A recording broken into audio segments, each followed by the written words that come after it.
Today, we're diving into something you've probably seen online, main character syndrome. It started out as a social media trend, but believe me, it has jumped off the screen and is causing some very real and often painful problems in the real world. So let me ask you something straight up. Have you ever felt like you're just a supporting actor in someone else's movie? You know, like your own needs, your own stories, your feelings, they all kind of get pushed to the side to make room for their big plot? If you're nodding your head right now, then you're in the right place. So what is main character syndrome really? Well, it's pretty much what it sounds like. It's when someone starts acting like they are the protagonist of reality itself. And everyone else, they become props. They become the audience. Or to borrow a term from the gaming world, they become NPCs, non-playable characters. Their only job is to move the main character story forward, their story. And look, I want to be clear here. This isn't just some funny little internet thing. It's a very real and frankly often destructive pattern of behavior, and it can do some serious damage to relationships.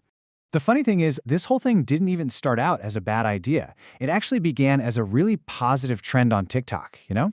It was all about romanticizing your life, finding the joy in the everyday. But it didn't stay that way. The idea got twisted pretty quickly into something a lot darker. This really toxic self-obsession, where one person's story is suddenly the only one that matters. So that begs the question, right?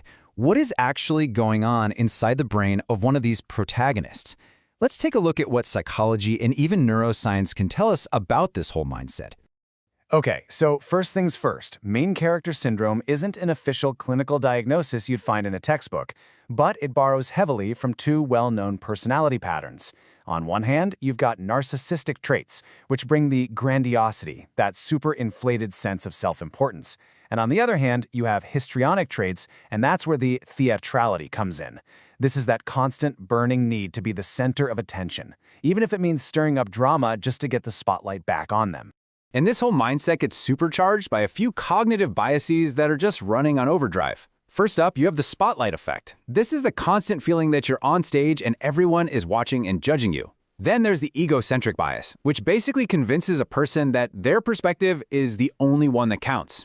And finally, and this one is huge, there's a lack of what psychologists call theory of mind. That's the basic, fundamental ability to recognize that other people have their own thoughts, feelings, and complex inner lives that have absolutely nothing to do with you. And if we go even deeper, neuroscience gives us another really fascinating piece of the puzzle. See, our brains have this thing called the default mode network, or DMN for short. It's the part that lights up when we're daydreaming or thinking about ourselves. Well, some research suggests that for people with these strong main character traits, their DMN might be hyperactive. It's almost like their brain is permanently stuck on the me channel, just replaying the movie of their own life over and over and over again. Now, throw social media into the mix, and you've got rocket fuel for this kind of thinking. It creates this perfect dopamine loop. Think about it. You post something kind of performative. You get a flood of validation, likes, comments, shares. Your brain releases dopamine, that feel-good chemical. And then what happens?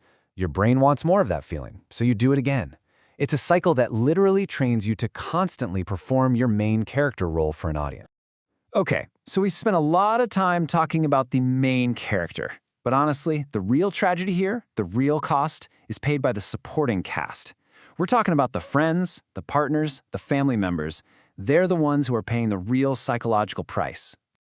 And this brings us back to that term NPC. In a video game, an NPC is just, part of the background, part of the code. But when someone with main character syndrome starts thinking of real people that way, well, that's just straight up dehumanizing.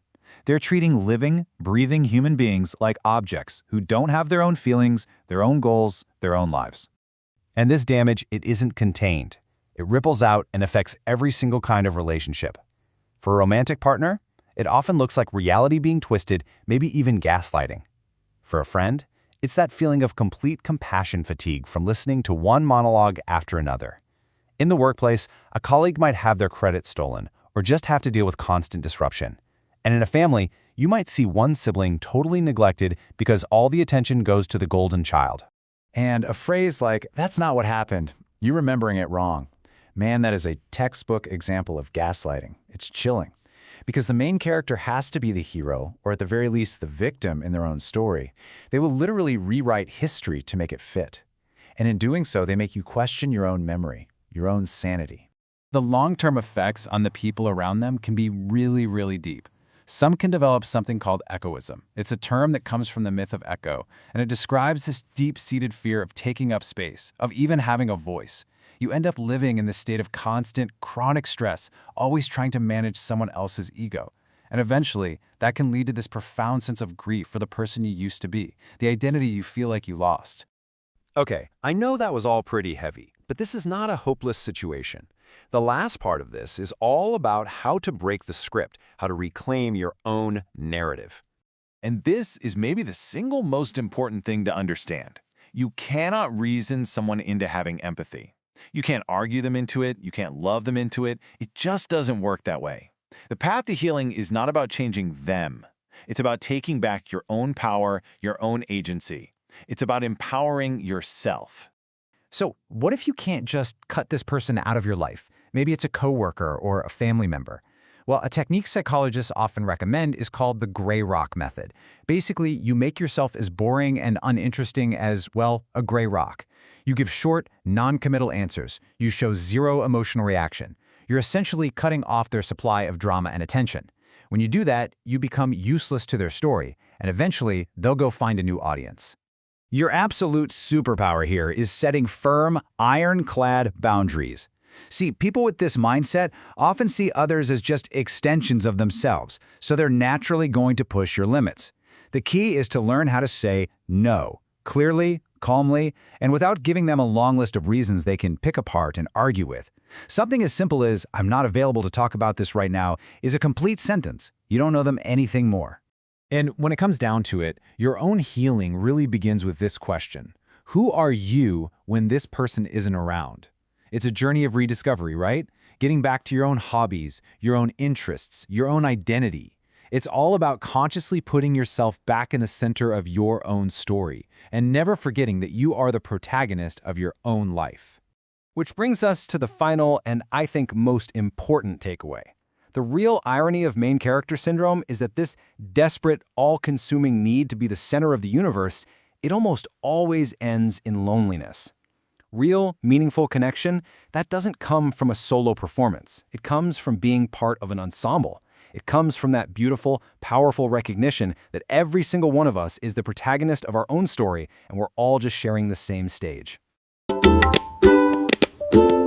Please like and subscribe.